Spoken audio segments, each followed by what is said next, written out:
The storm came down from the mountains like a living thing, all teeth and fury. Thomas Brennan pulled his coat tighter, though it did little good against the Wyoming wind that cut through wool like it was paper. His horse had gone lame 2 days back, and the old wagon he'd traded for in Cheyenne was proving itself a fool's bargain, one wheel already cracked, the axle groaning with every rut in what passed for a road out here. He'd been making for Fort Laramie, hoping to find work before winter set in proper, but the storm had other ideas. Snow fell thick and fast now, turning the world into a white wall that swallowed everything beyond arm's reach. Thomas knew these storms, knew how they could kill a man in hours, freeze him solid where he stood. Through the swirling white, he caught sight of smoke, just a thin line of it, fighting its way up through the snow. Where there was smoke, there was fire. Where there was fire, there might be mercy. The cabin materialized out of the storm like something conjured.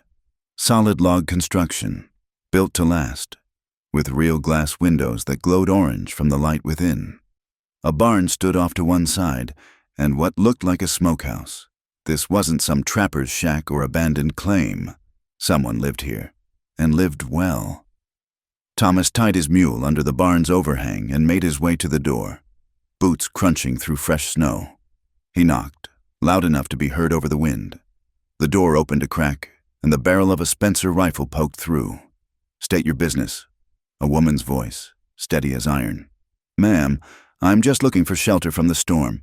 I can pay, got a few dollars, or I can work for it come morning."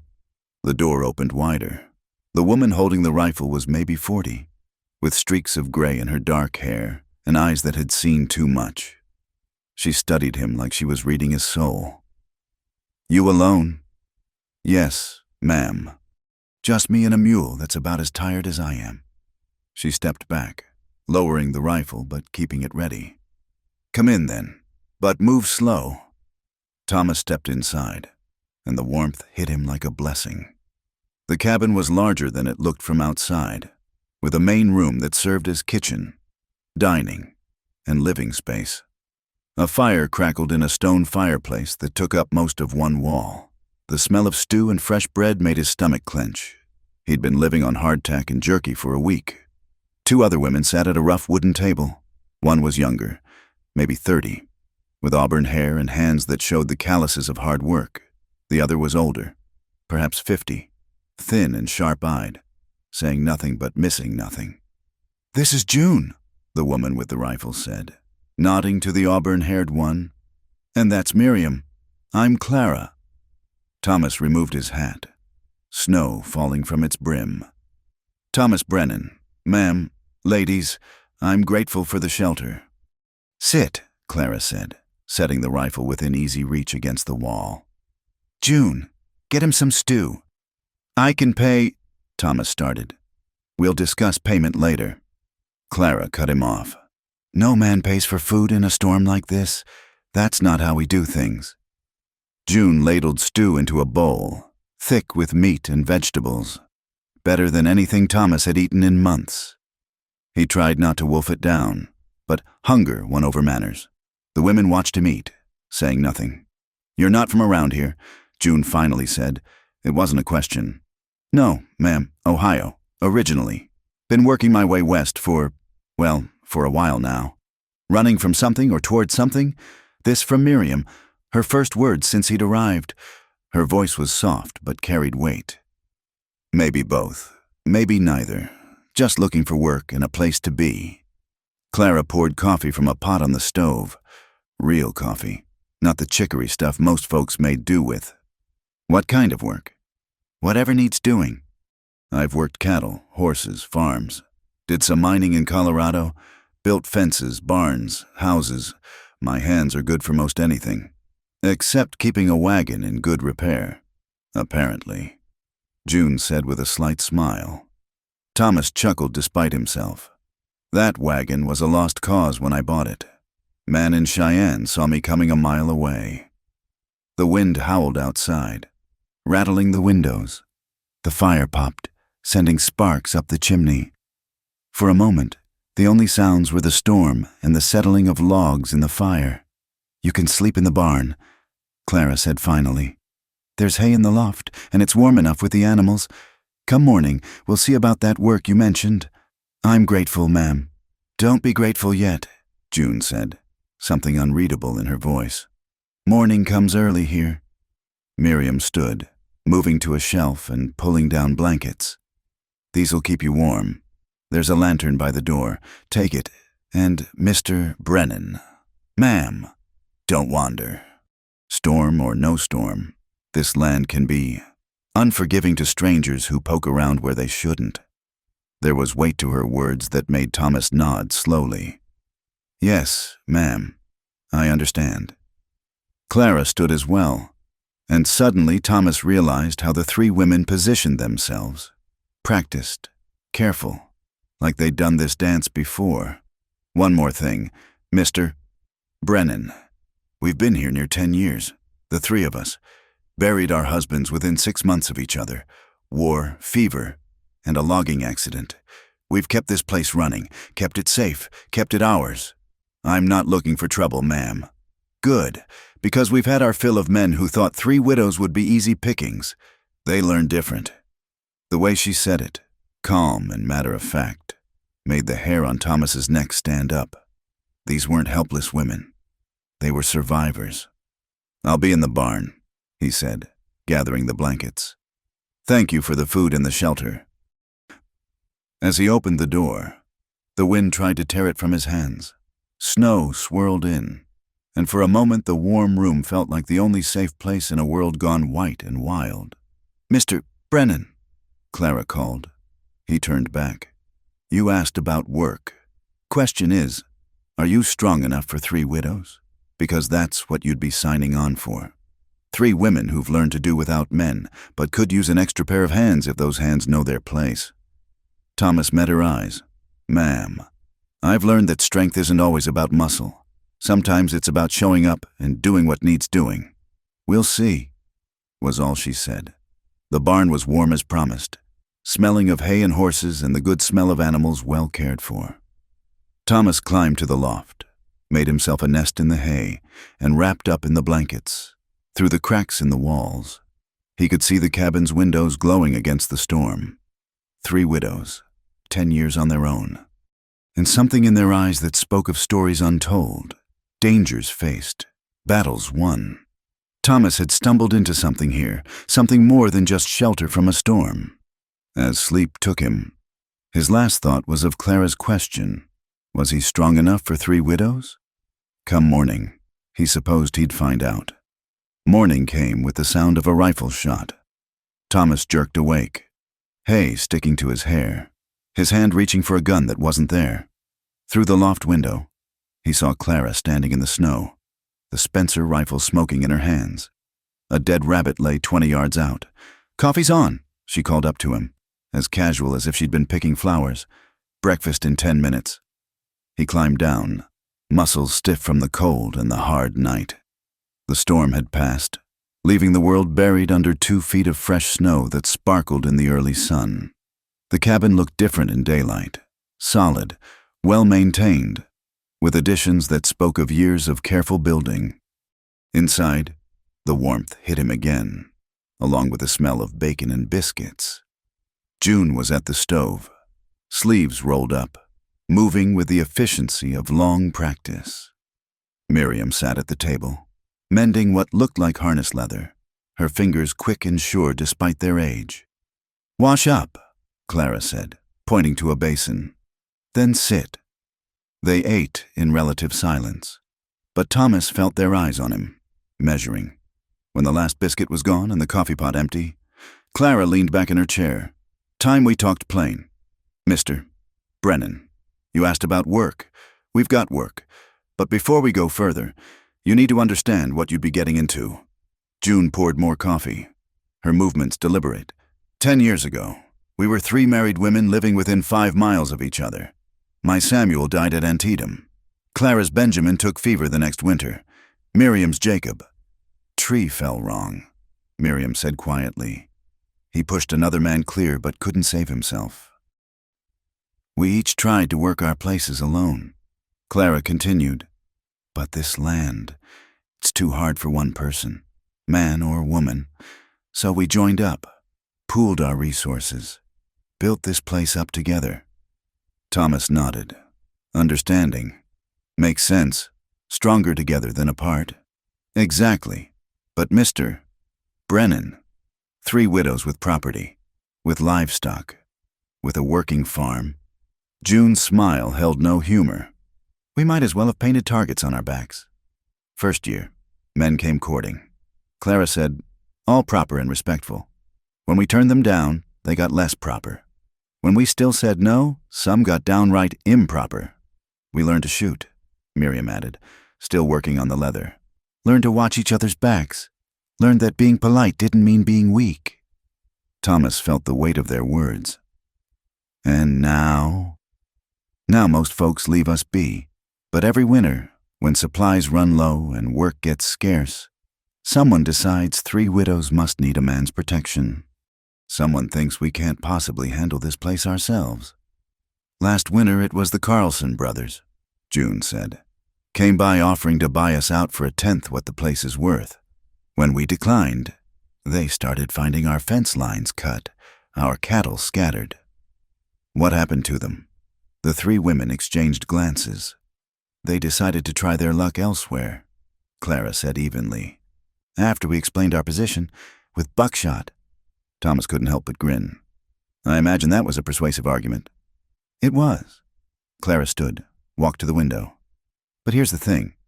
Mr. Brennan, we don't need a protector. We don't need a savior. We don't need a man to take charge and tell us how things should be run. What we need, June picked up, is someone who can do the heavy work that's getting harder each year. Someone who understands that this is our place, run our way. Someone who won't get ideas. Miriam finished, finally looking up from her work. About us or about the place? Thomas was quiet for a moment, thinking. You're asking if I can take orders from women, if I can work for you without trying to take over or press my advantages. That's exactly what we're asking, Clara said, turning from the window. Because if you can't, if you're the kind who thinks a woman's place is only in the kitchen or the bedroom, then you'd best move on come spring thaw. We've no use for that kind here. Thomas stood, walked to the window to stand beside Clara. Outside, the snow stretched endlessly, broken only by fence lines and the dark shapes of pine trees. My mother raised 6 children after my father died in a mine collapse, he said quietly. Kept us fed, kept us in school, kept us together. Did it by taking in washing, mending, and eventually running a boarding house. I watched grown men try to cheat her, patronize her, propose to her just to get their hands on her business. He paused, remembering. She faced them all down. Taught me that strength comes in many forms, and most of them have nothing to do with the size of your arms. Pretty words, June said. But words are cheap out here. They are, Thomas agreed. So how about this? Give me work to do today. Judge me by my hands, not my mouth. If I don't measure up, I'll move on when the weather breaks. And grateful for the shelter. Clara studied him. And if you do measure up, then we talk terms, fair wages for fair work, and I'll sign on as a hired hand, not as anything else. 3 widows need a worker? I can be that, but that's all I'll be. You'll sleep in the barn, Miriam said. It wasn't a question. Wouldn't have it any other way. Another long silence. Then Clara nodded. All right, Mr. Brennan, let's see what you're made of. She walked to a chest by the door, pulled out work gloves. There's 3 cords of wood need splitting. Fence posts need checking along the north line. Snow probably brought some down. Barn needs mucking. Horses need tending. There's a wagon wheel needs fixing. If you're handy that way, smokehouse has meat needs turning. She tossed him the gloves. That's your morning. We'll see about the afternoon if you make it that far. Thomas caught the gloves, pulled them on. They were worn but well maintained, like everything else here. Yes, ma'am. As he headed for the door, June called out, Mr. Brennan? That question Clara asked last night about being strong enough for 3 widows? He turned back. It wasn't about the work. Any fool with a strong back can split wood. It was about whether you're strong enough to work for women who've buried their husbands, fought off claim jumpers, and built something worth keeping. Strong enough to respect that. I understand. We'll see, Clara said. Oh, and Mr. Brennan? The axe is sharp, very sharp. We keep all our tools that way. And our guns. The message was clear as spring water. Thomas touched his hat and stepped out into the brilliant morning. The woodpile was massive, rounds of pine and oak waiting to be split. Thomas shed his coat despite the cold, took up the axe, and set to work. The familiar rhythm came back quickly. Set, swing, split, set, swing, split. His shoulders would scream tomorrow, but today they remembered the motion. An hour in, he felt eyes on him. June stood in the doorway, watching. She didn't speak, just observed for a few minutes before going back inside. 2 hours in, it was Miriam's turn. She brought water, set it on a stump without a word, and stood watching him work. When she finally spoke, it was just 4 words. "You'll do, I think." Then she was gone. By the time the sun reached its peak, Thomas had made a significant dent in the woodpile. His shirt was soaked with sweat despite the cold. His hands blistered inside the gloves. But the pile of split wood spoke for itself. Clara came out as he was stacking the last of it. "North fence line next," was all she said. But Thomas caught something in her eye. Not approval, exactly, but maybe the beginning of it. As he headed for the barn to saddle a horse, he thought about her question from the night before. Was he strong enough for 3 widows? Not to protect them. They'd made it clear they needed no protection. Not to lead them. They knew their own way. But strong enough to work alongside them, to respect what they'd built, to be the hired hand they needed without trying to be more. Time would tell. But as he rode out toward the north fence line, the sun bright on the snow, the cold air sharp in his lungs, Thomas thought maybe, just maybe, he was. The days fell into rhythm like an old song half remembered. Thomas would wake before dawn to the sound of Clara's rifle. She hunted every morning, no matter the weather. By the time he'd washed and made his way to the cabin, breakfast would be ready. The 3 women moving around each other with the ease of long practice. The work was hard and honest. Mornings might find him mending fences that the snow and wind had brought down, or clearing ice from the water troughs so the cattle could drink. Afternoons were for heavier labor, expanding the wood pile that seemed to shrink no matter how much he split, reinforcing the barn against the weight of snow, helping June wrestle hay bales from the loft. Each woman watched him in her own way. Clara was direct, standing arms crossed as he worked, offering neither praise nor criticism unless he asked for guidance. June tested him with challenges. Could he fix the broken pulley in the barn? Could he gentle the young mare that shied from everyone? Could he figure out why the smokehouse wasn't drawing properly? But it was Miriam who watched most carefully, and her scrutiny was the quietest. She would appear when he least expected, bringing water or coffee, and stand in companionable silence. Sometimes she would speak, small observations about the weather or the animals, but Thomas understood she was taking his measure in ways that had nothing to do with how much wood he could split. A week into his stay, the real test came. "One of the steers needs butchering," Clara announced over breakfast. "Been putting it off, but we're low on fresh meat." Thomas nodded. He'd done plenty of butchering, though it was never pleasant work. "I'll need help moving the carcass once it's dressed." "You'll have it," Clara said, then, studying him, "You've done this before." "Yes, ma'am. Worked in a slaughterhouse in Kansas City for a spell. Know my way around a beef." What he didn't expect was for all 3 women to join him. They didn't just help. They worked alongside him with practiced efficiency. June handled the knife like she'd been born to it, making cuts precise and clean. Clara managed the heavy lifting without complaint, her strength surprising for her size. And Miriam organized the operation, directing where each cut should go, what would be smoked, what salted, what used fresh. "You're staring. Mr. Brennan," June said, not looking up from her work.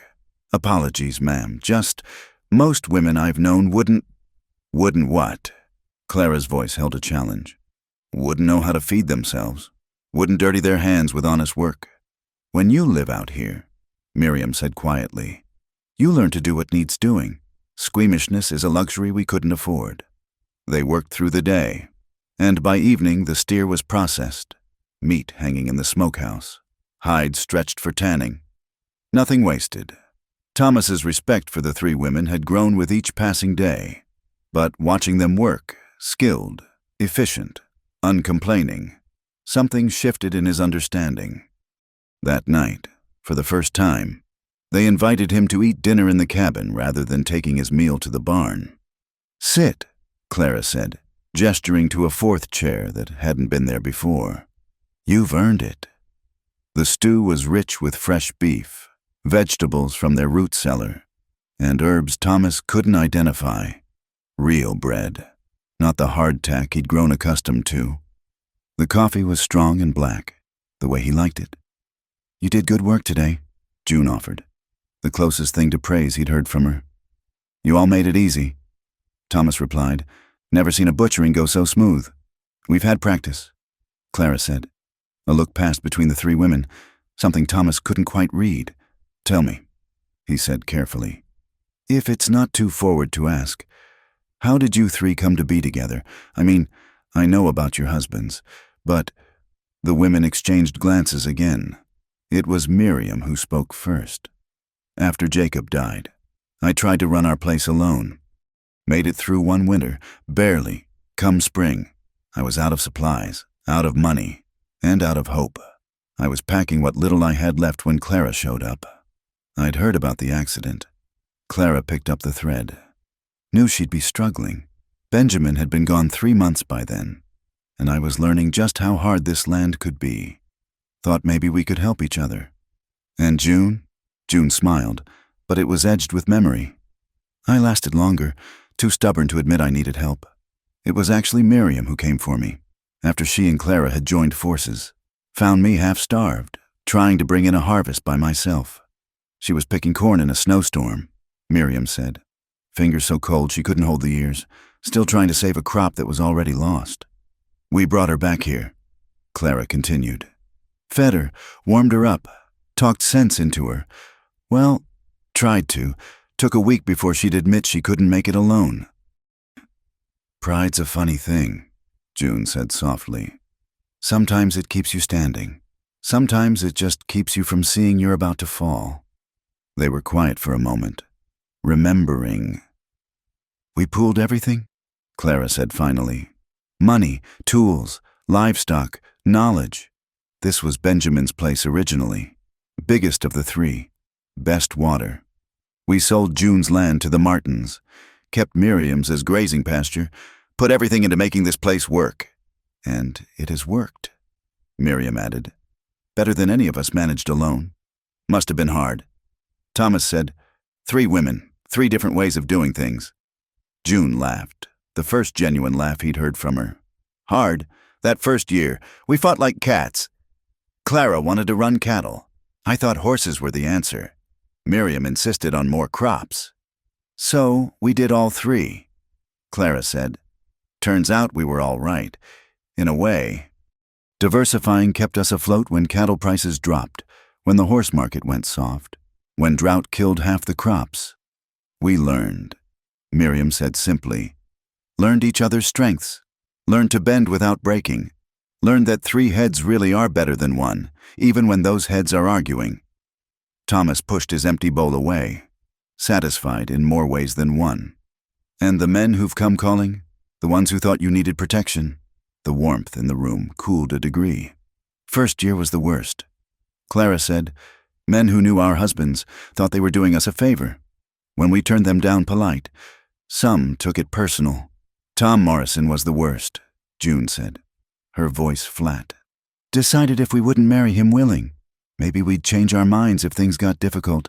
Started with little things, gates left open so stock wandered, tools going missing, fences cut. What happened to him? We caught him one night, trying to set fire to the barn, Miriam said. Had his friends with him, 4 men, liquored up and mean. And? Clara stood. walked to the mantel over the fireplace. She moved aside a piece of cloth, revealing 3 notches carved into the wood. We defended what was ours. Word got around after that. The requests for our hands in marriage dropped off considerable. Thomas stared at the notches, understanding their meaning. 3 notches, but you said 4 men. 1 ran, June said simply. Smart man.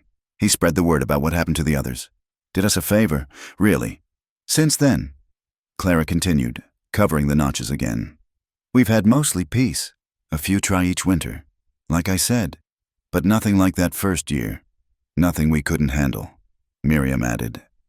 Thomas was quiet, absorbing this. These women hadn't just survived. They'd fought for their survival, defended their home with lethal force when necessary. The question Clara had asked that first night took on new meaning. Was he strong enough for 3 widows? Strong enough to work alongside women who'd killed to defend what was theirs? I should check the animals, he said finally. Standing, Thomas. Clara said it was the first time any of them had used his given name. We're telling you this so you understand. We've built something here. Built it with blood and sweat and tears. We won't see it threatened. Not by outsiders. Not by anyone. I understand, he said. And he did. Like I said that first morning. I'm just here to work. Nothing more. Good, June said. Because we'd hate to have to add a 4th notch. She said it with a smile. But Thomas heard the steel underneath. He touched his hat and headed for the door, then paused. For what it's worth, he said. I think your husbands would be proud. What you've built here, what you've become, it's something remarkable. He left before they could respond. But through the window, he saw them sitting together. 3 women who'd found strength in each other, who'd survived what would have broken most, as he bedded down in the barn that night. Thomas thought about those notches on the mantel. 3 men who'd made the mistake of seeing widows as victims, as easy prey. 3 men who'd learned too late that sometimes the hunted could become the hunters. Was he strong enough for 3 widows? He was beginning to think the real question was whether anyone was strong enough to threaten what they'd built and survive, for his part. Thomas was content to split their wood, mend their fences, and tend their stock. It was honest work for honest pay, and that was enough. More than enough, he thought, as sleep took him. It was the first time in years he'd felt like he belonged somewhere, even if that somewhere was just a hired hand's place in a barn. It was a start, and for now, a start was all he needed. The footsteps came on the 3rd week, just past midnight. Thomas woke to the sound of snow crunching outside the barn, not the random noise of wind-blown debris or settling timber. These were deliberate steps, careful and measured. He lay still in the hay, listening. 1 set of boots, moving along the barn's east wall, pausing at the window. Through the loft's gap, he saw a figure silhouetted against the snow, too tall for any of the women. The shadow lingered, then moved on toward the cabin. Thomas pulled on his boots, grabbed the pitchfork. He had no gun. The women hadn't trusted him with one yet, and eased down the ladder. The barn door opened silently on well-oiled hinges. He stepped out into the bitter night. The figure was at the cabin now, circling it slowly. In the moonlight, Thomas could make out a man in a long coat, hat pulled low. He was studying the windows, occasionally reaching out to test a shutter. Then Thomas saw the light in the cabin window, not the warm glow of a lamp, but the brief flare of a match. Someone was awake, watching. The stranger completed his circuit and headed back toward the tree line. Thomas followed at a distance, keeping to the shadows. The man paused at the edge of the forest, looked back at the cabin once more, then vanished into the darkness. Thomas waited, counting to 100, then made his way to the cabin's front door. Before he could knock, it opened. June stood there with the Spencer rifle, fully dressed despite the hour. Saw him too? She asked quietly. Yes, ma'am. 1 man seemed to be scouting. She nodded, unsurprised. Come in, quietly. Inside, Clara and Miriam sat at the table, a single candle between them. They too were fully dressed, A shotgun lay across Clara's lap. "How often does this happen?" Thomas asked. "Every winter," Clara said. "Like clockwork. They start with watching, measuring our defenses. They could be anyone. Drifters, claim jumpers, men who think we've got money hidden away." She paused. "Or Josiah Crowley's boys." The name hung in the air like smoke. Thomas had heard it mentioned in town when he'd gone for supplies. Josiah Crowley, who owned the biggest spread in 3 counties, who had a way of absorbing smaller holdings into his empire. "He's been after this place for years," June explained. "Offered to buy us out twice. Good water here, and we sit right between his north and south pastures. We're a stone in his shoe." When we refused, Miriam added, things started happening. Cattle disappearing, fences cut, wells fouled. But you can't prove it was him. Clara's smile was sharp as winter wind. "Proving and knowing are 2 different things, Mr. Brennan." They sat in silence, the candle flame dancing. Outside, wind rattled the shutters. Or was it wind? "What do we do?" Thomas asked. "We wait." Clara said, "They'll watch for a few nights, get bold, maybe test us with something small. When they realize we're ready, they usually move on. And if they don't..." The 3 women exchanged looks. It was June who answered. "Then we remind them about the notches on the mantle." Thomas was about to respond when Miriam held up a hand. They all froze, listening. There, the soft crunch of snow. Closer this time. Multiple sets of footsteps. Clara blew out the candle. In the darkness, Thomas heard the metallic click of weapons being readied. June moved to one window. Miriam to another. Clara positioned herself by the door. "Mr. Brennan." Clara whispered, "There's a rifle in the corner by the stove. You know how to use it?" "Yes, ma'am." "Then take position by the back door. Anyone tries to come through, you discourage them." Thomas found the rifle, an old Henry, well-maintained, and checked the load. His hands were steady. He'd been in tight spots before, though usually he was running from trouble, not defending against it. The footsteps circled the cabin. Thomas counted at least 3 men, maybe 4. They were less careful now, boots heavy on the frozen ground. Someone tested the barn door. Thomas heard the hinges creak even from here. Then, clear as day. A voice. "Smoke's cold. They're all asleep." Another voice, rougher. "You sure there's just women? Thought I saw a man earlier. Probably that old drunk Henderson from town. He helps them out sometimes. Nobody to worry about." Thomas felt rather than saw June's amusement in the darkness. They thought he was the town drunk. "Remember," the first voice said, "we're just here to spook them. Boss wants them scared enough to sell, not dead. Dead widows bring federal marshals." "Shame," said a third voice. "That redhead's a pretty thing."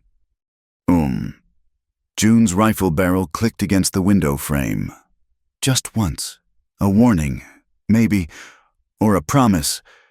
The men moved away from the cabin, toward the barn. Thomas heard the doors open, heard them moving around inside. His jaw clenched. They were probably scattering the animals, maybe ruining feed. Expensive harassment. "Steady," Clara breathed. "Let them think they're clever." Minutes passed like hours. Then came the sound Thomas had been dreading, the whoosh of fire catching. They'd lit something in the barn. "Now?" he asked.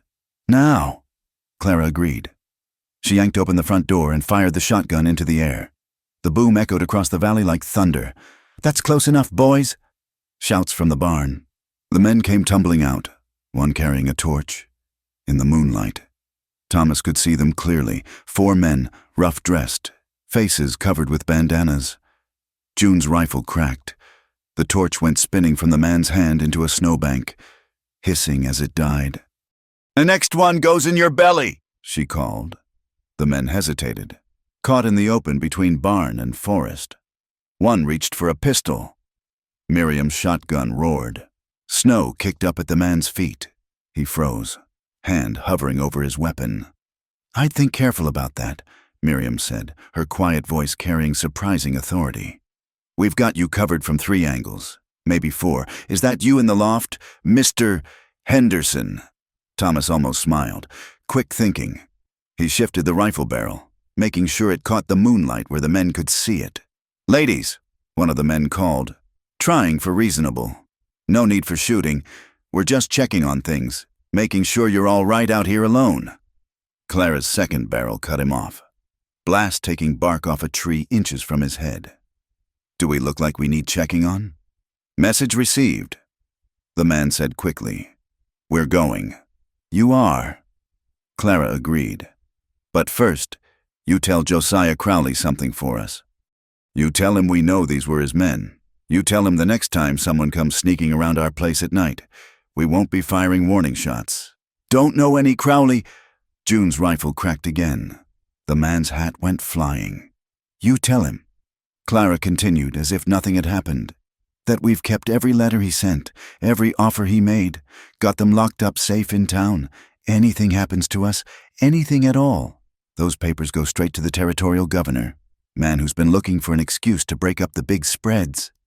Silence. Then the lead man nodded slowly.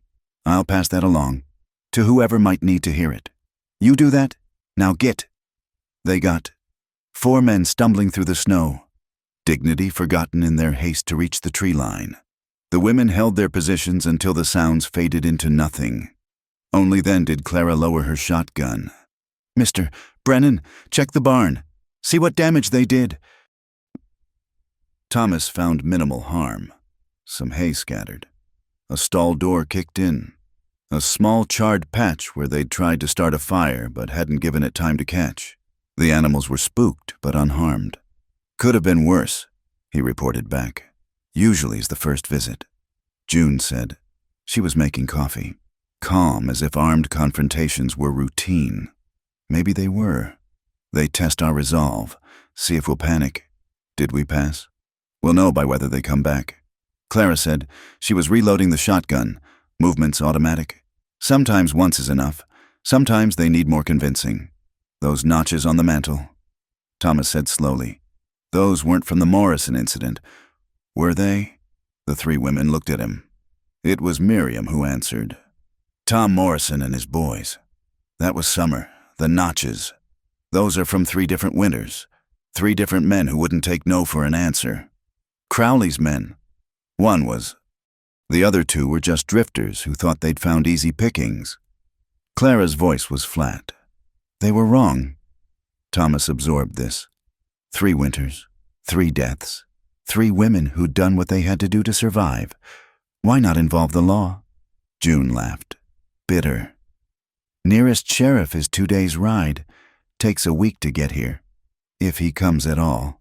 And he's elected. Crowley helped put him in office. So you handle it yourselves. We handle it ourselves. Clara confirmed. Been doing it for 10 years.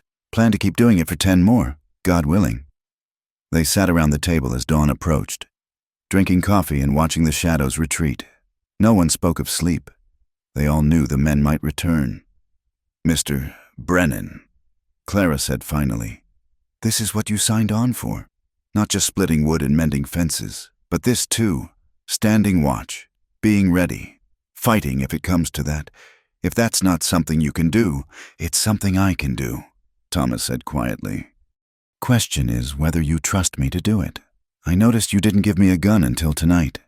The women exchanged glances. Some silent communication passed between them. We've been burned before, June admitted. Had a hired man 3 years back. Seemed decent enough, right up until Crowley offered him money to unlock our doors one night. What happened to him? He's not a problem anymore, Clara said simply. But it taught us to be careful. Trust comes hard out here. I understand. Miriam reached under the table, pulled out a wrapped bundle. She slid it across to Thomas. Inside was a Colt .45, worn but serviceable, with a box of ammunition. That was Jacob's, she said softly. Man should be armed if he's going to stand watch. Thomas took the weapon carefully, understanding the weight of the gesture. I'll take good care of it. Take good care of us, Clara corrected. The gun's just a tool.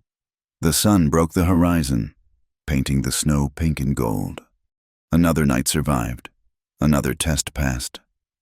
Thomas strapped on the Colt, feeling the weight of it, the responsibility it represented.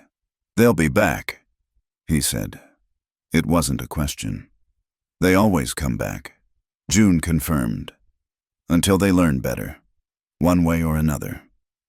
Thomas thought about those notches on the mantel, about 3 widows who'd buried their husbands and then buried their would-be tormentors, about Josiah Crowley sitting in his big house, moving men around like chess pieces, trying to pressure 3 women off their land. "Well then," he said, "I guess we'd better be ready." Clara almost smiled. "Now you're learning. Mr. Brennan, now you're learning." The trip to town took half a day through snow-covered trails. Thomas drove the wagon while Clara rode alongside, rifle across her saddle. They needed supplies, salt, flour, ammunition, but Thomas sensed this journey had another purpose. Red Hollow squatted in a valley like a collection of weathered bones. 24 buildings lined the main street, their facades gray with age and neglect. The general store occupied a corner, its windows dusty but displaying goods that drew Clara's practical eye. "Wait here," she told Thomas, dismounting. "Watch the wagon." She disappeared inside. Thomas sat on the hard bench, observing the town's rhythm. Men passed, some nodding, others staring openly. He was still a stranger here, though after a month at the widow's place, some faces were becoming familiar. "You're the new man working for the Widow Sisters." Thomas turned. A thin man in a banker's suit stood beside the wagon, pale eyes calculating above a neat mustache. "I work for Mrs. Walsh, Mrs. Hartley, and Mrs. Chen," Thomas corrected, using their proper names. "Yes." The man's smile was oil on water. "Brave of you. Not many men last long out there. Those women have particular ways. Their ways suit me fine." "Do they?" The man extended a soft hand. "William Garrett. I manage the bank and various other interests in the valley." Thomas shook the hand briefly. "Thomas Brennan. Mr. Brennan. Might I offer some friendly advice? Those women, admirable as their independence might be, they're sitting on valuable land that could be put to better use by someone with proper resources. Perhaps you could help them see reason. Reason. Selling would be in their best interest. The offers they've received are more than generous, more than 3 women alone could expect." Garrett leaned closer. "There could be something in it for a man who helped facilitate such a transaction." Thomas kept his face neutral. "I'm just a hired hand. Mr. Garrett, I work for wages, not percentages." "Pity." Garrett stepped back. "Still, if you change your mind, or if the ladies become more amenable to discussion, I'm always available." He walked away as Clara emerged from the store. She watched him go, her expression unreadable. "Making friends?" she asked. "Man named Garrett. Seemed interested in your land." "They always are." She handed him a list. "Take these supplies to the wagon. I need to stop by the land office." Thomas loaded sacks and crates while Clara conducted her business. When she returned, she carried a leather folder tied with string. "What's that?" "Insurance," she said curtly. "Let's go." They were 3 miles out of town when Clara finally spoke again. "Garrett works for Crowley, handles the paperwork when Crowley acquires new properties, usually after the owners have had unfortunate accidents or sudden changes of heart. He offered me money to convince you to sell." Clara snorted. "Of course he did. What did you tell him?" "That I work for wages." "Good answer." She was quiet for a moment. "Though I wonder sometimes if we're fighting the inevitable. Crowley owns half the valley already. Every year, he gets bigger. We stay the same size. Size isn't everything. No, but resources matter. Influence matters. Having the law in your pocket matters." She gestured at the folder. "I filed copies of every letter Crowley sent us, every offer he made. Some of them could be read as threats, if a federal marshal was inclined to read them that way. You think it'll come to that?" "I think Crowley's patient. He's been circling us for 10 years, but something's changed lately. The visits are more frequent, the offers more insistent. She paused. And now Garrett's trying to buy you. They rode in silence until the cabin came into view. June stood on the porch, shading her eyes. When she recognized them, she went inside. By the time they'd pulled up, all three women were waiting. "Trouble?" Miriam asked, reading something in Clara's face. "Maybe." Garrett approached Thomas, made an offer. June's hand moved reflexively toward the rifle by the door. And I'm still here," Thomas said, climbing down from the wagon. "Though I get the feeling that won't be the last offer I receive." They unloaded in silence, each lost in thought. Over dinner, Clara told the others about the papers she'd filed, about Garrett's interest. The mood grew heavy as nightfall. "I've been thinking," June said suddenly. "Maybe we should consider—" "No!" Clara's voice was sharp. "We've built something here. We're not giving it up." I wasn't going to say give up. I was going to say maybe we should consider taking the fight to them for once, instead of always waiting. Defending. "And do what?" Miriam asked. "March on Crowley's ranch with our rifles? That's how you end up dead or in prison. There are other ways to fight," June insisted. "Legal ways. If Clara's filing papers, maybe we should file more. Complaints about cut fences, stolen cattle. Make noise. Make it costly for him to keep harassing us." "With what money for lawyers?" Clara asked. "And which lawyer would take our case against Crowley?" They argued quietly, the way people do when they've had the same discussion before. Thomas listened, understanding their frustration. They were strong, capable, armed, but ultimately isolated. Crowley could afford to probe their defenses indefinitely, while they had to be vigilant always. "What about the other smallholders?" Thomas asked. "You can't be the only ones Crowley's pressuring." The women looked at him. "There are others," Miriam admitted. "The Hansons to the west, the Mexican families down by the river, a few others scattered around." "Have you talked to them about mutual support?" Clara shook her head. "We keep to ourselves. It's safer." "Is it?" Thomas pushed his plate away. "Seems to me Crowley picks you off one at a time because you are keeping to yourselves. United. You might pose enough of a problem that he'd think twice. The others won't stand with us," June said flatly. "We're three widows living in sin. As far as half the valley's concerned, the other half thinks we're unnatural, doing men's work, defending ourselves. So they'd rather lose their lands than stand with women who won't conform. Welcome to the frontier," Clara said dryly, "where principles matter less than prejudice." Later, Thomas sat in the barn cleaning the Colt Miriam had given him. The weapon was well balanced, its action smooth. He wondered about Jacob, about the man who'd carried this gun before dying under a falling tree. Had he known his wife would end up fighting for their land with two other widows? Would he have approved? Through the barn door, he could see lights in the cabin windows. The three women would be sitting around the table now, planning, worrying, standing guard in their own way.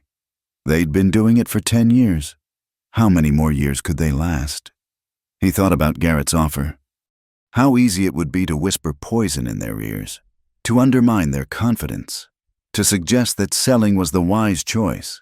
A little money in his pocket, a favor owed from powerful men. The thought made him sick, but it also made him think. If Crowley was getting desperate enough to try buying him after only a month, what did that say? Maybe the old man wasn't as patient as Clara thought. Maybe something was pressuring him too. Thomas holstered the Colt and made a decision. Tomorrow, he'd ride back to town. Not for supplies this time, but for information. If they were going to fight, and it was clear they were, one way or another, then they needed to know their enemy better. He looked up at the stars, bright in the clear winter sky. Somewhere out there, Crowley's men were probably watching, waiting, planning their next move in this slow, grinding war of attrition. "Come ahead," Thomas said quietly to the night. "We'll be ready." But even as he said it, he wondered if readiness would be enough. 3 women and a hired hand against the biggest landowner in the valley. David had beaten Goliath. True, But David had God on his side. All they had was stubbornness, rifles, and the deed to land that everyone else seemed to want. Sometimes, Thomas reflected as he climbed to his bed in the loft. That had to be enough. Because the alternative, giving up, giving in, wasn't something these women understood. And increasingly, neither did he. The night passed quietly, but Thomas slept with one hand near the Colt. The war wasn't over. If anything, it was just beginning to heat up. And wars, he knew from experience, always claimed casualties on both sides. The question was, who would break first? The dogs came first, just after midnight. Their baying echoed across the frozen ground, savage and hungry. Thomas jerked awake in the loft, hand already on the Colt.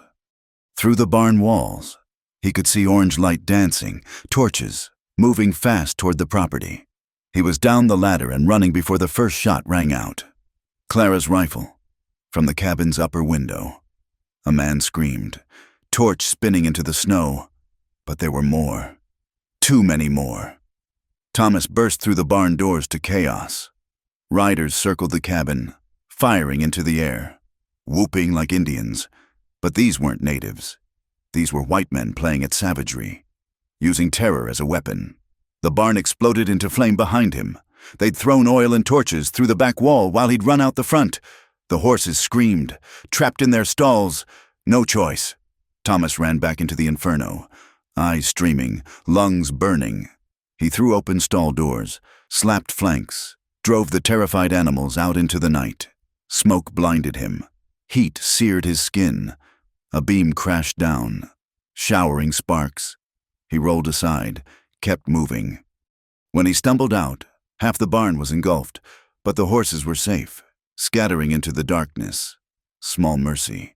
A rider bore down on him, club raised. Thomas drew and fired in one motion. Jacob's Colt speaking true. The man tumbled from his saddle, club flying wide. Thomas grabbed the horse's reins, swung up, turned toward the cabin. June and Miriam had joined Clara at the windows, their rifles cracking steadily.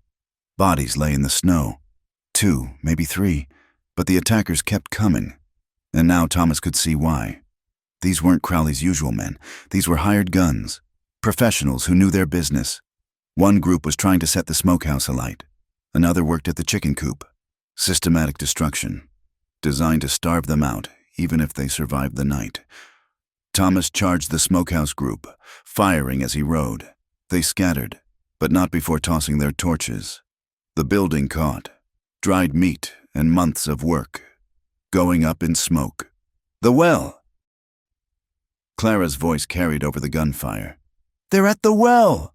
Thomas wheeled the horse, saw men pouring something into their water supply. Poison, probably, or dead animals to foul it. He emptied the Colt at them, driving them back. But the damage was done. A rifle bullet took his hat off.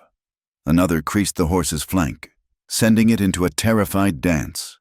Thomas fought for control, realized they were being herded, pushed toward the burning barn where they'd be silhouetted. Easy targets. Inside, he yelled to the women, "They're trying to surround us." But even as he said it, he saw it was too late. Men were already at the cabin's back door, working with a pry bar. Others climbed toward the roof with torches.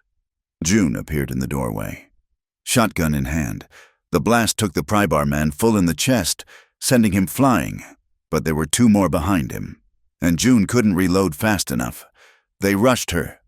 Thomas rode straight at them, leaning low, using the horse as a battering ram. The impact sent all 3 sprawling. He rolled clear as the horse went down, came up with his knife out. The Colt was empty. No time to reload. The fight was brutal, desperate. One man had June's shotgun, trying to turn it on her. Thomas took him in the kidney with a knife, twisted, shoved him aside. The second man had a pistol out, swinging toward Miriam in the window. Thomas threw the knife, watched it bury itself in the man's shoulder. Spinning him around, June finished him with the shotgun butt, efficient and merciless. Inside, Thomas gasped. Now! They barricaded the door as more riders circled. The cabin was sturdy, but against this many, with fire as a weapon. How many bullets? Clara asked, voice steady despite the chaos. They counted quickly. Not enough, not nearly enough. The root cellar, Miriam said suddenly. We can... Glass shattered. A torch arced through the broken window. Thomas grabbed it, threw it back out before the floor could catch. But more would come. They want us alive. Clara realized. Otherwise, they'd just burn us out. Crowley wants us to sign over the deed before we die. Comfort, June said dryly, firing at a shadow beyond the window. The attack pressed harder. Men at every window now, testing their defenses. The barn was fully engulfed, casting hellish light over the scene. The smokehouse burned merrily. Their winter supplies, their safety, their independence, all turning to ash. Thomas reloaded with their dwindling ammunition. Tried to think. They were outnumbered 4-1 at least, professional killers, not local bullies. Crowley had stopped playing games. I'm sorry, he said quietly. I should have seen this coming. Should have... Shut up and shoot, Clara told him, but not unkindly. They fought with everything they had. When the rifles ran low, they used pistols.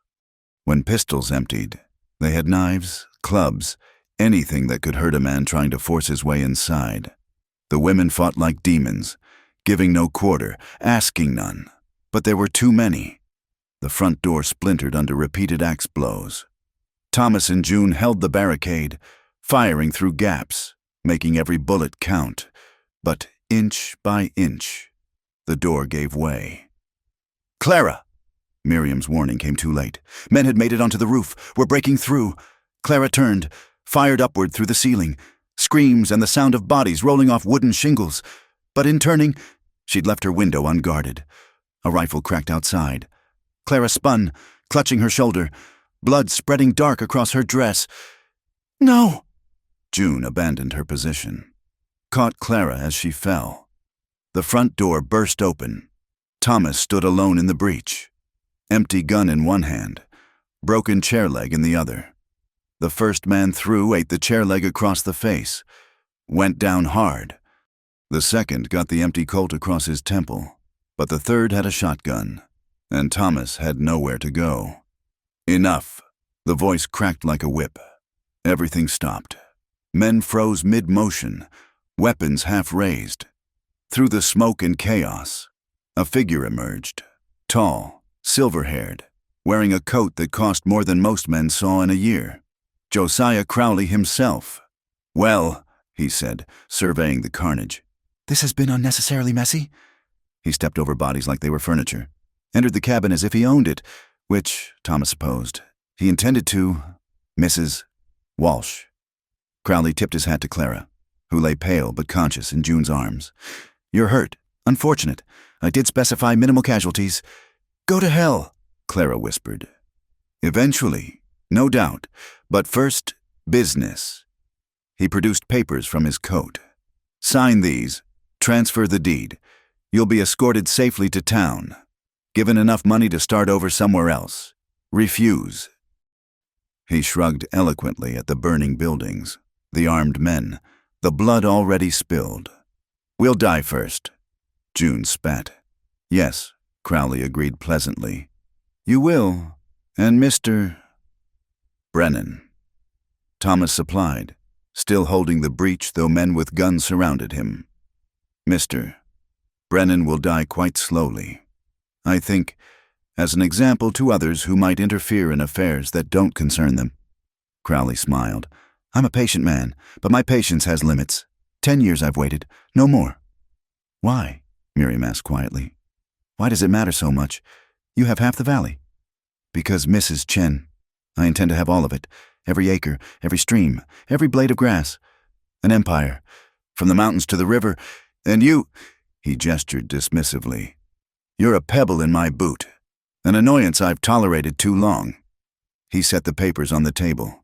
Beside them, a pen and ink. Sign, or burn.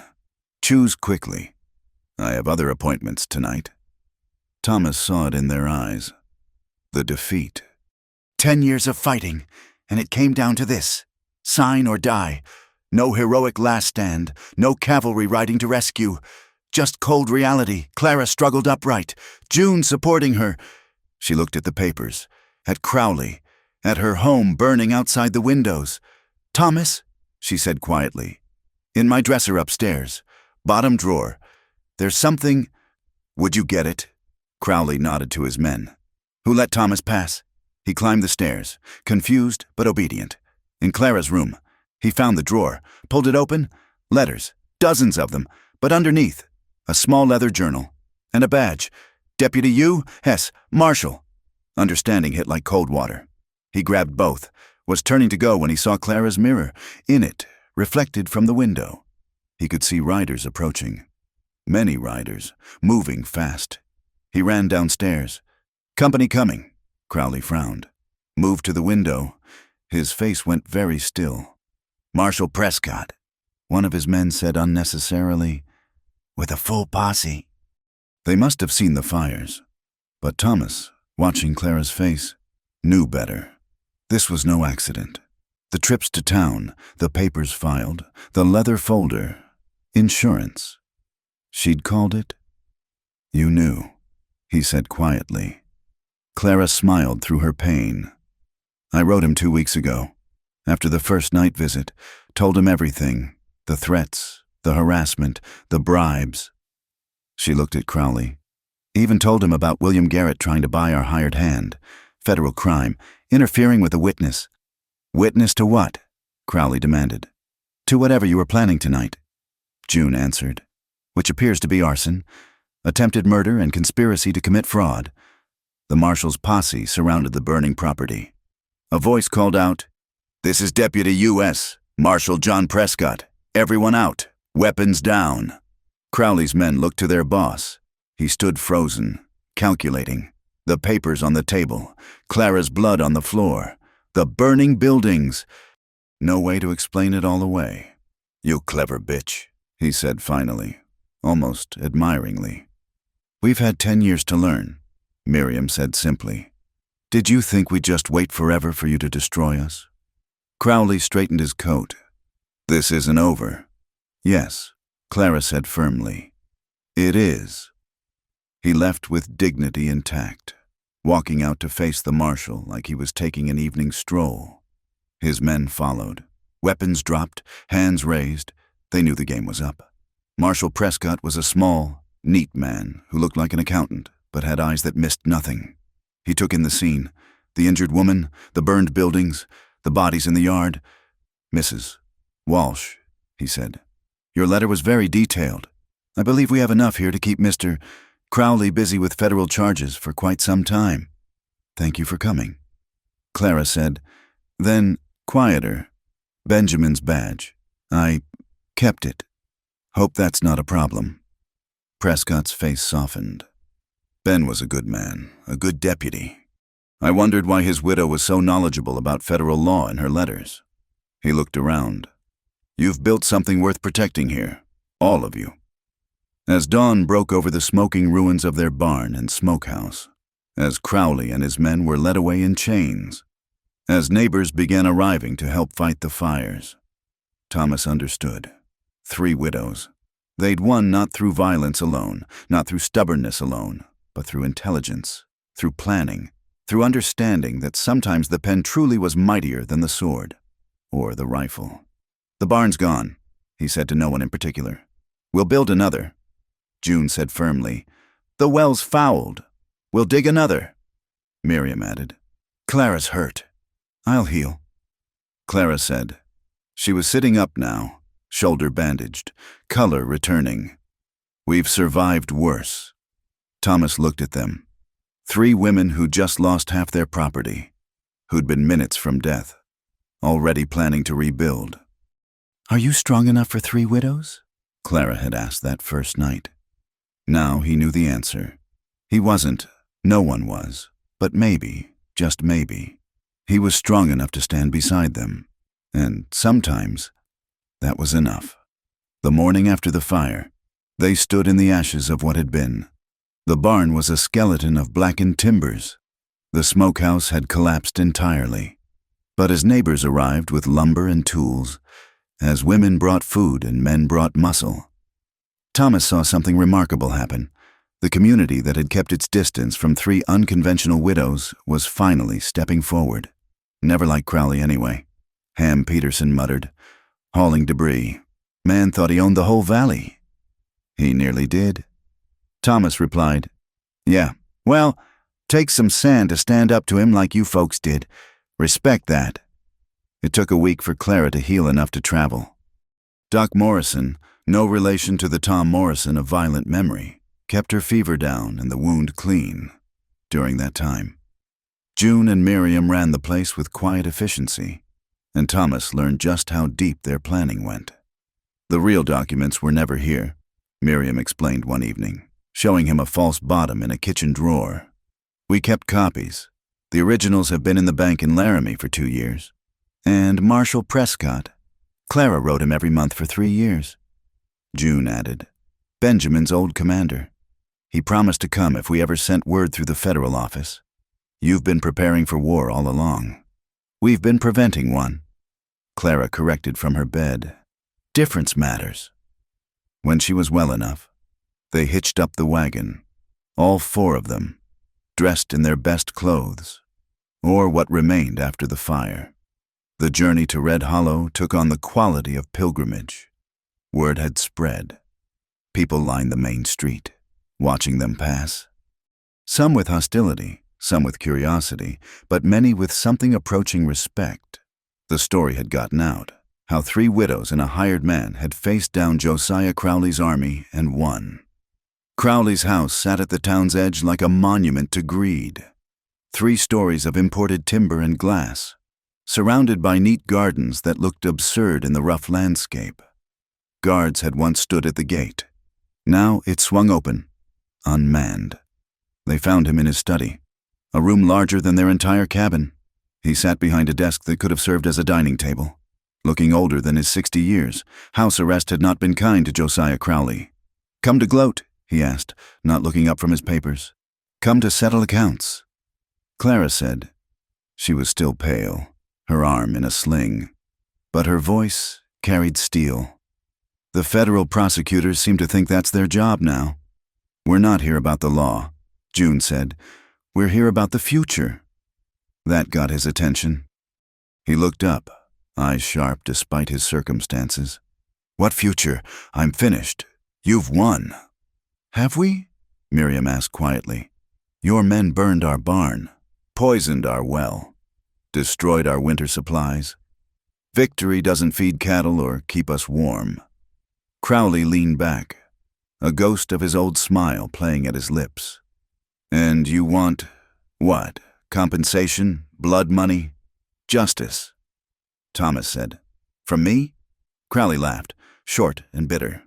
"Boy, I wouldn't know justice if it bit me. All I know is land and power and wanting more. Then learn." Clara said simply, "You're going to stand before this town and confess. Every bribe, every threat, every accident you arranged. Name names. Clear the air." "Why would I do that?" "Because," Clara continued, "you have children, grandchildren. They'll inherit your name. Question is, what kind of name will it be?" Crowley was quiet for a long moment. Through the window, they could see the town cemetery where his wife lay buried. His gaze lingered there. "You know what's funny?" he said finally. "I started with less than you. 160 acres of dirt and rocks. Took me 40 years to build this empire. And for what? My boys won't hold it together 6 months after I'm gone. Too soft, too used to easy living." He stood, walked to the window. "You 3, you're what I might have been. If I'd chosen different. If I'd understood that some things matter more than land." Pretty words. June echoed Thomas's statement from weeks earlier. "But words are cheap." "Yes," Crowley agreed. "They are." He turned back to them. "Decision made. Tomorrow's Sunday. I'll speak at the church service. Tell them everything. But I want something in return." "You're hardly in a position to bargain," Clara pointed out. "I'm not bargaining. I'm asking." For the first time since they'd met, Josiah Crowley looked genuinely human. "My grandson, William. He's 12. His father, my eldest, is a wastrel. The boy deserves better." And teach him, not to be like me, but to be like you, to understand work, to respect what others build, to know that strength isn't about taking but about standing firm. He paused. I'll put it in writing, part of my confession, that I entrust his education to the 3 women I tried to destroy. The widows exchanged glances. Silent communication passed between them. A decade of shared understanding in a look. We'll consider it, Clara said finally. After tomorrow. Sunday morning dawned clear and cold. The church was packed, people standing in the aisles and doorway. Word had gotten out that Josiah Crowley would speak. He stood at the pulpit like a man at his own execution. For an hour, he spoke, named names, detailed schemes, explained how he'd bought the sheriff, intimidated witnesses, forged documents, how Tom Morrison and the others had been his men, sent to terrify 3 widows into selling, how their deaths had been necessary to keep his secrets. The crowd grew restless, angry. Some of those named tried to leave, found their way blocked by Marshal Prescott's men. By the end, Crowley stood alone, abandoned even by those he'd enriched. I built an empire, he concluded, voice hoarse, and all it cost was my soul. These women, he gestured to where they sat. They built something better, a home, a family, a place of honor.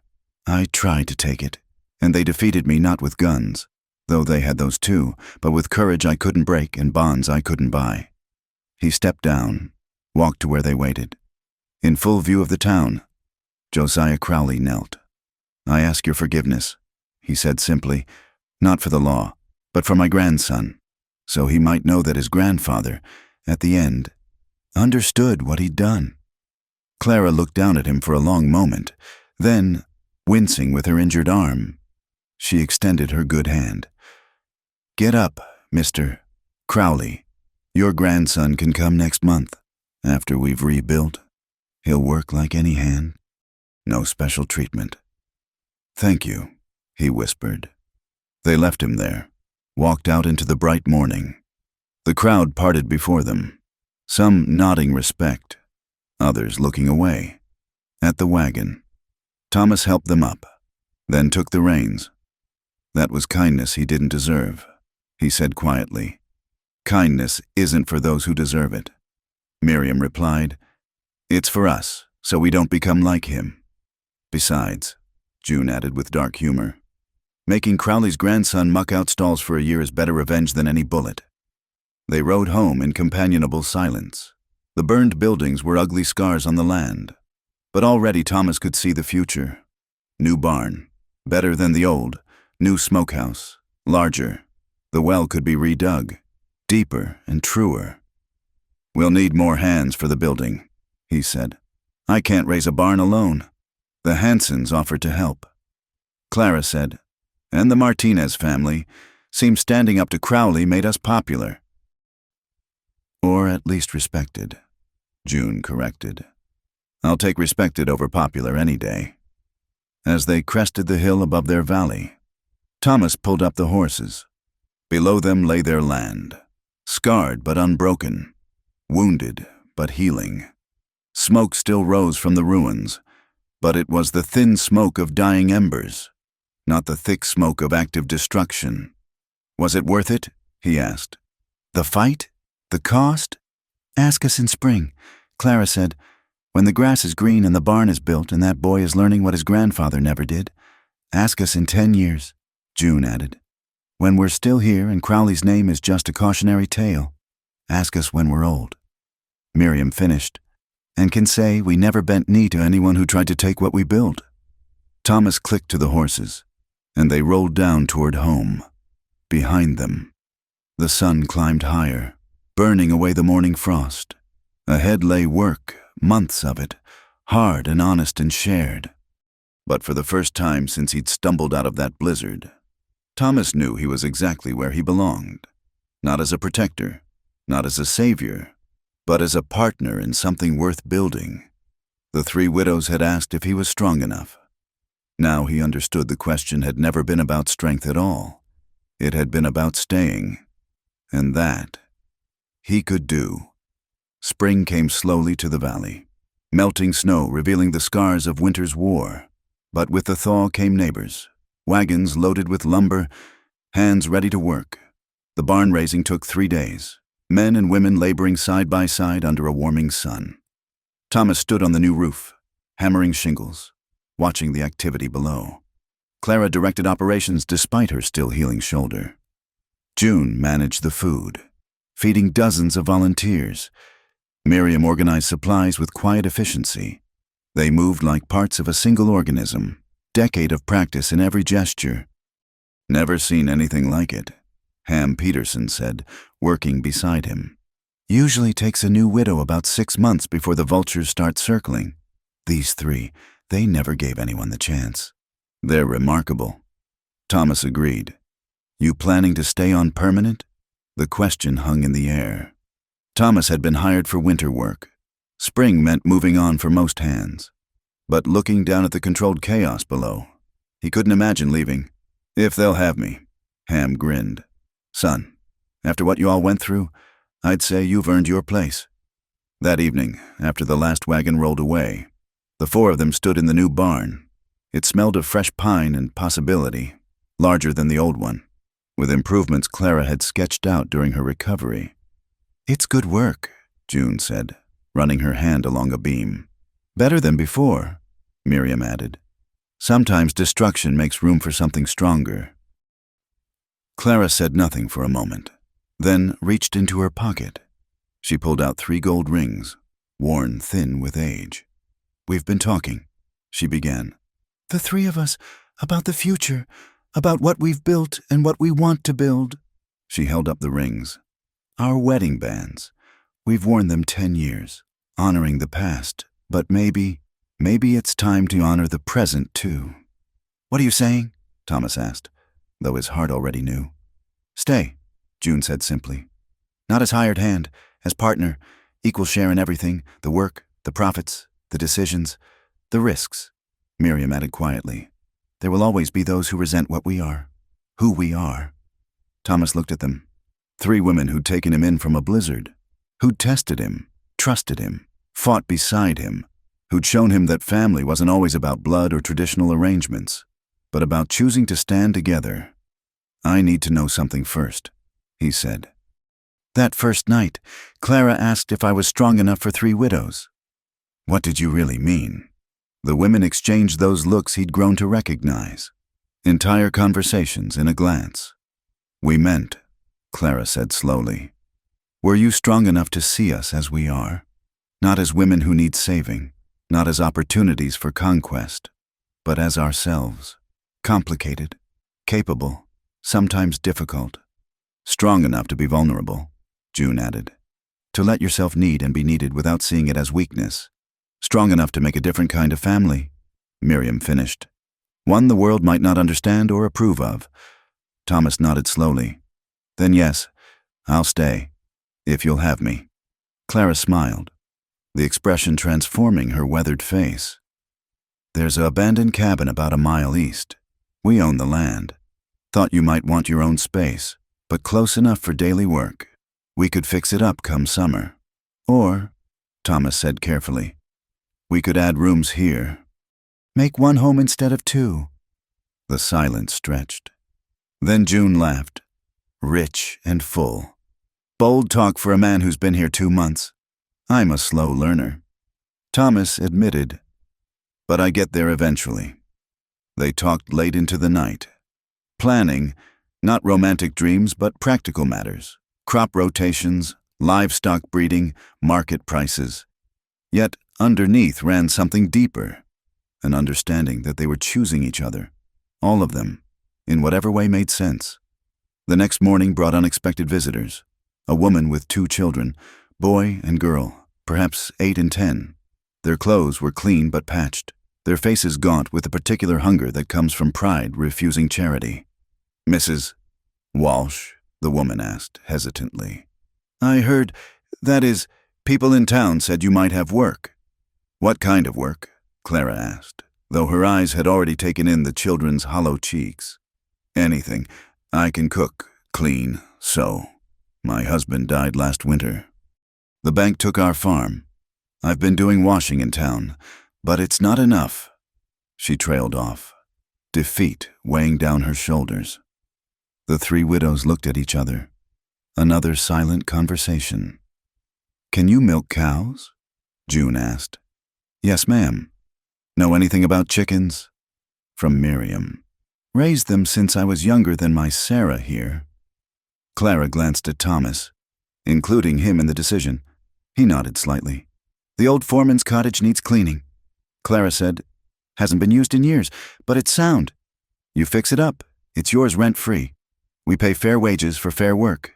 Children go to school when it's in session. Help with chores when it's not. Agreed?" The woman's eyes filled with tears. "Thank you.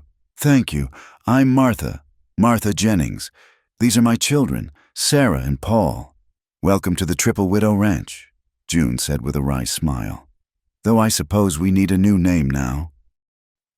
As Martha and her children explored their new home, Thomas realized this was how it would go. They'd started as three widows refusing to be victims. Now they were becoming something more. A refuge, a place where those abandoned by circumstance could find new footing. "There'll be more," he said quietly. "Word spreads. Every widow, every orphan, every hard luck case in 3 counties will come knocking." "Good," Clara said firmly. "We've got the room now, the resources. What's the point of surviving if you don't help others do the same?" Over the following weeks, the pattern held. They came in 1s and 2s, a Mexican family burned out by raiders, an old cowhand too broken for regular work, a Chinese man fleeing railroad bosses. Some stayed days, some seasons. A few, like Martha, put down roots. Young William Crowley arrived on a morning when wildflowers painted the meadows purple and gold. A thin boy with his grandfather's sharp eyes, but something softer in his expression. "My grandfather said I'm to work," he announced at the door. "Said I'm to learn what he never did." "And what's that?" Clara asked. The boy straightened. "That building is harder than taking, but it lasts longer too." They put him to work beside Martha's children, no easier or harder than anyone else. He struggled at first, soft hands blistering, but never complained. Thomas found him one evening sitting with old Miguel, learning to braid rope. "Your grandfather know you're learning from a Mexican?" Thomas asked. William looked up. "My grandfather's in federal prison. Mr. Brennan. What he knows or doesn't know stopped mattering the day he knelt in church. Wisdom from the mouths of babes." Summer ripened into autumn. The barn was joined by a new smokehouse, expanded corrals, and the foreman's cottage, now the Jennings home, sporting fresh paint and curtain-filled windows. The old cabin east of the main house became a schoolroom where Miriam taught letters and numbers to any child who needed learning. Thomas moved his few belongings into a room added to the main house. Nothing was spoken formally, but the arrangement felt right. He kept his own bed, his own space, but shared meals and evenings with the 3 women who'd become his anchors. One night, as early snow dusted the mountains, they sat around the fire planning winter supplies. Clara had taken her wedding ring and the others, had them melted down and reforged into something new, a small bronze bell that hung by the door. "For calling people home," she'd explained. Now it rang softly in the wind, a sound both mournful and hopeful. "I've been thinking," Thomas said into the comfortable silence. "About names. June's right. Triple Widow Ranch doesn't fit anymore." "What do you suggest?" Miriam asked, looking up from her knitting. Thomas gestured toward the window, where lamplight from multiple buildings dotted the darkness. The Jennings cottage, the bunkhouse where Miguel and others stayed, the schoolroom, the barn where William Crowley was probably still practicing rope work. "Haven Valley," he said simply, "because that's what we've built, a haven for those who need one." Clara smiled. "Haven Valley. I like it. Course, officially, it'll always be the Walsh place," June added practically. "But Haven Valley for those who understand what we really are." "And what's that?" Thomas asked. "A family," Miriam said quietly. "Odd and patched together and nothing like what the world expects, but family nonetheless." Through the window, Thomas could see snow beginning to fall, but it no longer held the threat of that first blizzard. The barn was full of hay, the root cellar stocked, the smokehouse hanging with meat. More than that, the house was full of purpose, of belonging, of the peculiar strength that comes from choosing your own path. "You know what?" he said, rising to add wood to the fire. "I think I finally understand the answer to that question you asked that first night." "Oh." Clara's eyes sparked with interest. "Am I strong enough for 3 widows?" He smiled. "No, but I'm learning to be strong enough with 3 widows. Turns out that's what you were really asking." "Took you long enough to figure it out," June said, but her gruff tone couldn't hide her pleasure. "I told you," Thomas replied, settling back into his chair. "I'm a slow learner." Outside, the bell rang softly in the wind, calling any who heard it home. The snow fell thicker now, but inside was warmth and light and the quiet satisfaction of a place well defended, well built, and well loved. Tomorrow would bring new challenges. Crowley had compatriots who might seek revenge. Winter was always hard, and running a haven meant constant work, constant vigilance, constant hope. But tonight, in this room, with these people, Thomas knew he'd found what he hadn't even known he was seeking. Not just shelter from the storm, but a place to stand. Not just work for his hands, but purpose for his heart. The fire crackled. Miriam's needles clicked. June cleaned her rifle with practiced motions. Clara sketched plans for spring planting. And Thomas, who'd blown into their lives on a winter wind, closed his eyes and knew himself home. The cabin door shut firmly against the cold. And inside, the 4 souls who'd fought for this peace settled in to enjoy it, knowing they'd earned every moment. Thank you, dear listeners, for joining us on this journey through the Old West. We'd love to hear where you're listening from, whether it's a bustling city or a quiet countryside. Please subscribe to From Wild West channel and share your thoughts about Thomas and the 3 remarkable widows who showed that family comes in many forms. Until our next adventure, partners.